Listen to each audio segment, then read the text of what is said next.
Oui, bonsoir à toutes et à toutes et à tous, pardon. Je me présente, je m'appelle Féréol Babin, je suis designer d'objets. J'ai notamment réalisé la lampe que vous avez peut-être vue en bas pour l'atelier Emmaüs. Je vais vous parler brièvement de mon travail, de ma façon de produire des pièces et aussi du rapport grandissant entre mon travail et mon mode de vie.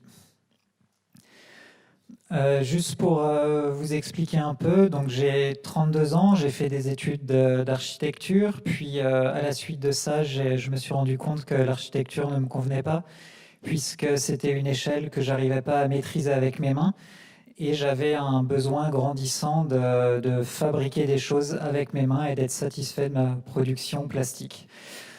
À la suite de ça, je suis allé au Japon, j'ai étudié le design d'objets au Japon et en rentrant, j'ai changé de cursus pour me spécialiser encore plus dans le design produit. Et donc, j'ai eu mon diplôme il y a 6 ans. À la suite de mon diplôme, mes tout premiers objets en fait, que j'ai commencé à créer, à dessiner pour des marques, des fabricants, étaient toujours très léchés, très minimaux, très maîtrisés. En fait, j'avais ce besoin de travailler le détail, de maîtriser l'objet, qu'il n'y ait pas d'imperfection, pas d'imprévu.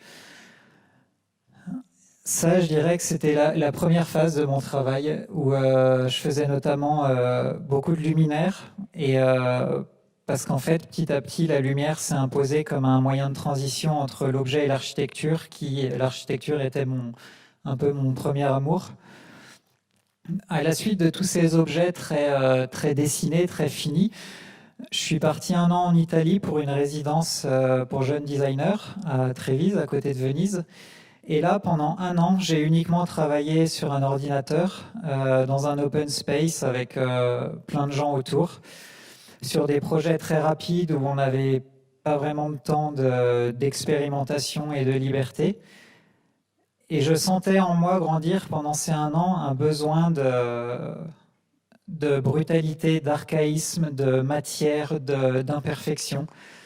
En rentrant de cette année en Italie, j'ai laissé tomber totalement les objets lisses, finis, pour développer plein de pièces uniques qui étaient à cheval entre le design, la sculpture, une pièce peut-être qu'on trouverait laide parce qu'elle est trop rugueuse, parce qu'elle est imparfaite, mais je ressentais au fond de moi ce besoin de creuser dans cette direction.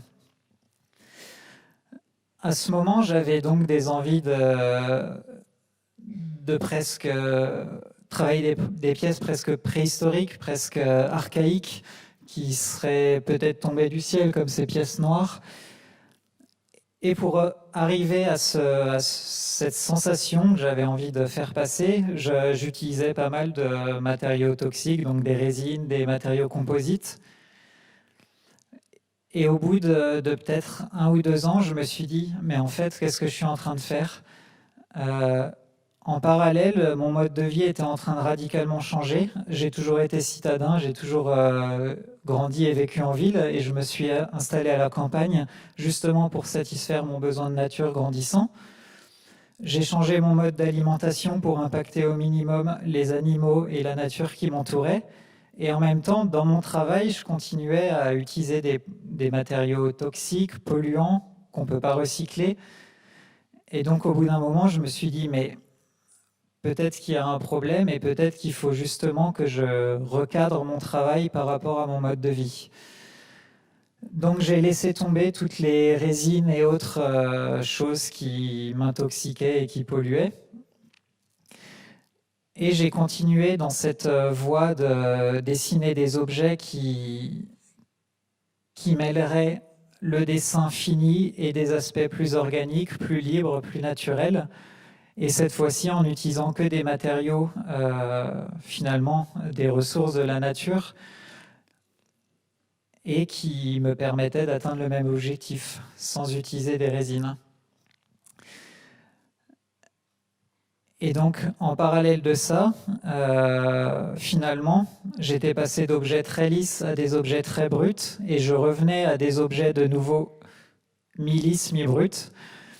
Et à ce moment précis, en fait, j'ai eu une passion qui grandissait en moi, qui était la fabrication de cuillères en bois, chose qui n'a rien à voir avec le design. En fait, c'était une passion qui m'a prise comme ça. Tous les dimanches, je réalisais une cuillère, puis une deuxième, puis en fait, le dimanche s'étalait sur le lundi, puis sur le mardi, etc.